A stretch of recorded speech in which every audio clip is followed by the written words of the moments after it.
Kenneth is a hungry man who wants to get to stardom, and he has to find a way to do it. Kenneth came to limelight through living in bondage. No sooner than that, he woke up one morning and said he was born again, and then he went into a church controlled by a powerful preacher from the east. No sooner than he arrived at church, he declared himself a man with a call. So I'm talking about Kenneth, who told the world he had a call of the Lord, and then became Pastor Kenneth or Reverend Kenneth. Shortly after that, he tried getting to stardom through marriage alliance. He married the only daughter of his general overseer, hoping that the old man will hand over the church to him and the money that goes with it. The old man saw through Kenneth. He knew Kenneth had no calling. He knew what Kenneth was doing on the pulpit was nothing but Nollywood on steroid. He knew Kenneth had no spirit of God in him. He was a charlatan, a man who was controlled by his stomach, a man who came from indirectly to try to take what he did not work for. Fame to foolishness, grace to disgrace. How success can collapse overnight.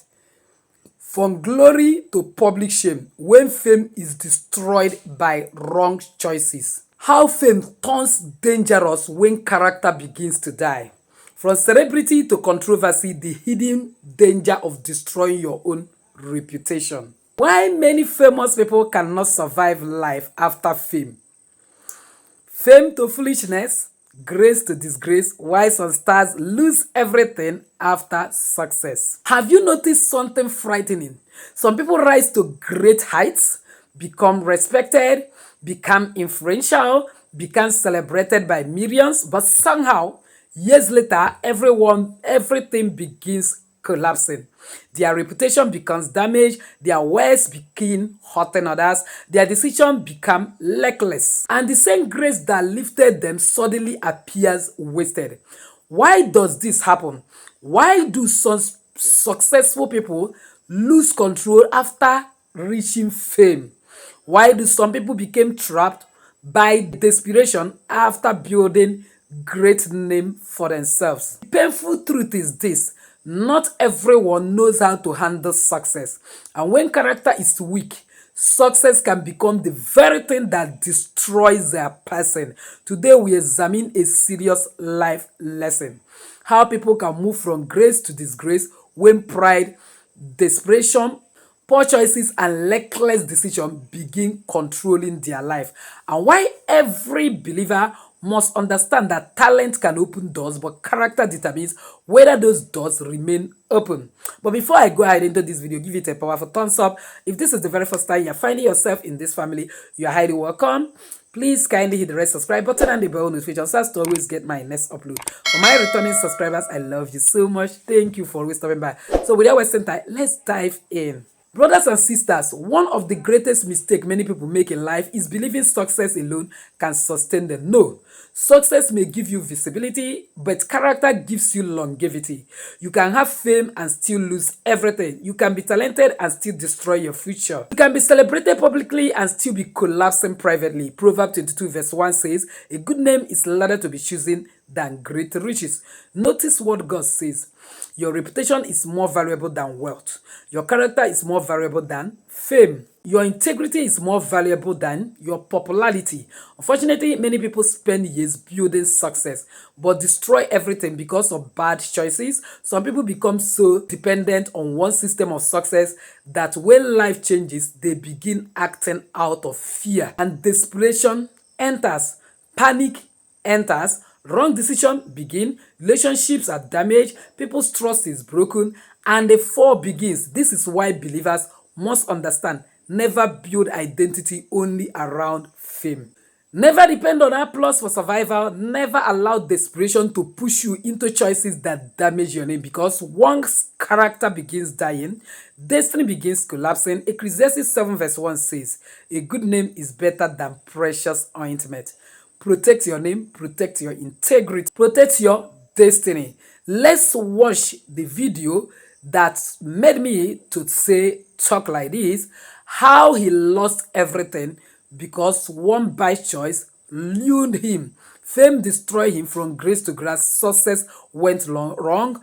That one of the finest face in Nollywood that brought the name Nollywood to limelight, that made the name Nollywood to be heard all over the world. What has become of his life that people can now come up in the internet, online, and say some horrible things about him. Listen to it yourself, because anybody can actually be a victim, because we have a lot of lessons to learn. So stay to the end to learn those lessons. Let's watch this video. This video is for Kenneth Okonkwo. When you listen to Kenneth Okonkwo, you'll be tempted to take him serious. But an in-depth look, you'll discover that Kenneth is as wild as his mouth, but shallow in depth as his foot. Kenneth is nothing but a man controlled by his stomach. He's the same with an average Nigerian politician, controlled by their stomach. Kenneth is a hungry man who wants to get to stardom, and he has to find a way to do it. Kenneth came to limelight through living in bondage. No sooner than that, he woke up one morning and said he was born again, and then he went into a church controlled by a powerful preacher from the east. No sooner than he arrived at church, he declared himself a man with a call. So I'm talking about Kenneth, who told the world he had a call of the Lord, and then became Pastor Kenneth or Reverend Kenneth. Shortly after that, he tried getting to stardom through marriage alliance. He married the only daughter of his general overseer, hoping that the old man will hand over the church to him and the money that goes with it. The old man saw through Kenneth. He knew Kenneth had no calling. He knew what Kenneth was doing on the pulpit was nothing but Nollywood on steroid. He knew Kenneth had no spirit of God in him. He was a charlatan, a man who was controlled by his stomach, a man who came from indirectly to try to take what he did not work for. So when Kenneth realized he wasn't going to achieve that ambition of taking over the church, he went out of that marriage. Yeah, there was a divorce, and he returned back to Nollywood.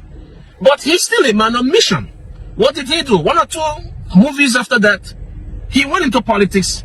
Now, by this time, supporting and canvassing for vote for Buhari. As bad as Buhari was in his first term, Kenneth shamelessly canvassed for vote for Buhari. Today, he will present it as a patriotic move. But there was nothing patriotic about Kenneth's move and support for Buhari. He wanted to achieve 2 things with Buhari. Kenneth had a vague mentality, thinking that he could become governor of Enugu State. So he went home. He had no money. So he went home thinking that by holding 1 or 2, 3 town meetings supporting Buhari, that Buhari was going to hand over the ticket of Enugu State to him.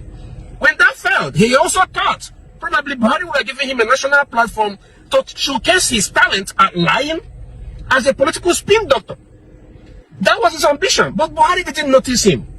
While Kenneth was all over the East trying to campaign for Buhari's second term, Buhari was killing his people all over the East. The Eastern youth Kenneth told you he loved.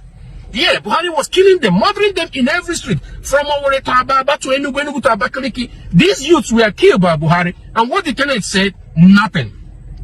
Buhari's Fulani men invaded Enugu and killed Kenneth's people. Did you hear anything Kenneth say about it? He said absolutely nothing.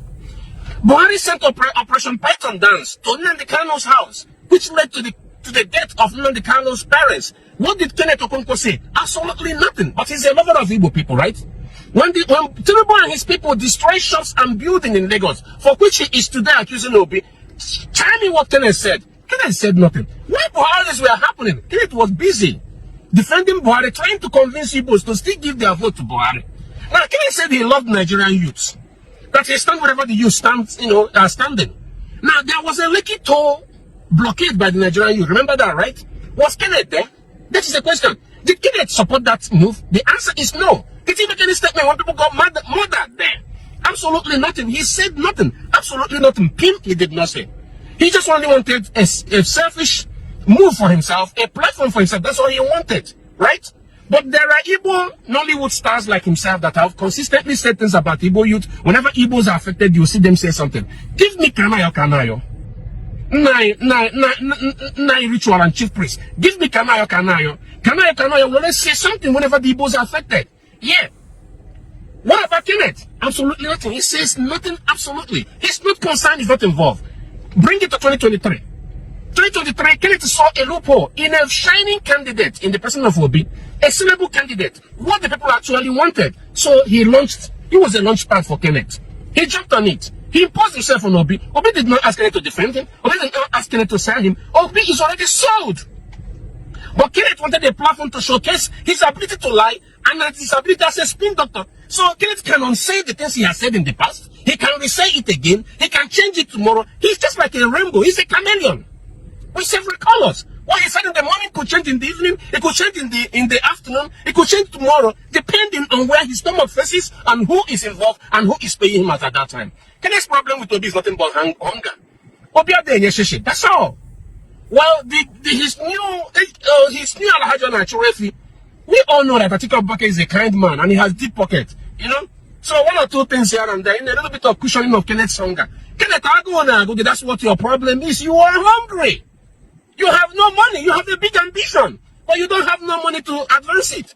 For your information, Kenneth, I am running through Obi. There are millions like me running through Obi. Obi is our platform. Obi is our political party. When you become people's political party, you don't go through primaries. So Obi don't have to go through primaries.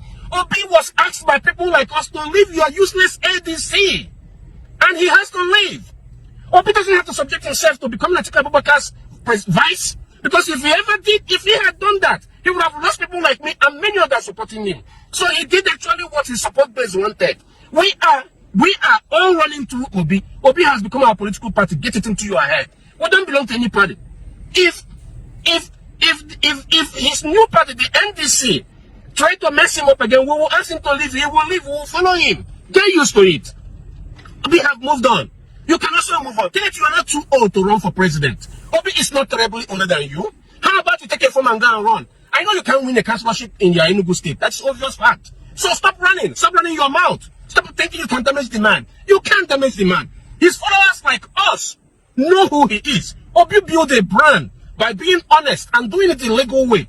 It is not your schoolyard politics where you send people to the streets and do Oshebe. What do you want Obi to do after he lost the election? Maybe send people children, in houseway in the name of demonstration, doing Oshebe, then you would have been happy. Your shame just they shame me anyhow anyway. Because I just realized you are not what I think you are, as a matter of fact. So get some rest, bro. Take a chill pill. You can go and run the election yourself. Yeah, get into the race yourself. If you're so pissed, get pissed and get into the race. Leave Obi alone. Obi is a man that millions are running through him. He is today our own political party, so he's an institution. You can't damage such a man. Have no this and no peace. Kenneth, go and run. You are not too big to run. Go and run. Let's see how you run. Having watched that, as we conclude this video, lesson 1, character is greater than talent. Talent may introduce you to people. Character determines whether people trust you long term. Lesson 2, never let desperation control decisions. Many people make dangerous choices when fear enters their lives. Financial pressure have destroyed many destinies. Never act emotionally, pray first, think first. Move wisely. Lesson 3, reputation is spiritual capital. Spiritually, when a person constantly lives carelessly, the person weakens their influence. Your name carries power. Protect it. Proverb 18:21 reminds us that death and life are in the power of tongue. Your words can build, your words can destroy. Lesson 4, physical consequences of wrong choices. Stress destroys health. Constant conflict destroys peace. Living carelessly affects the body. Bad decisions often create lifelong suffering. Lesson 5, legal consequences are real. Words have consequences. False accusation, damaged statement, careless public behavior can create legal problems. Many people destroy themselves because they refuse wisdom. Final warning, never allow pride to destroy what grace built. Never allow desperation to destroy your name. Never allow temporal pressure to push you into permanent damage. God can bless you with success, but only wisdom can help you sustain the success. James 1:5 says, If anyone lack wisdom, let him ask of God. If this message touch your heart, why not comment in the comment section? Because there is mathematical, scientific, spiritual, and oral proof that whatever that is written down comes to pass. I will protect my name.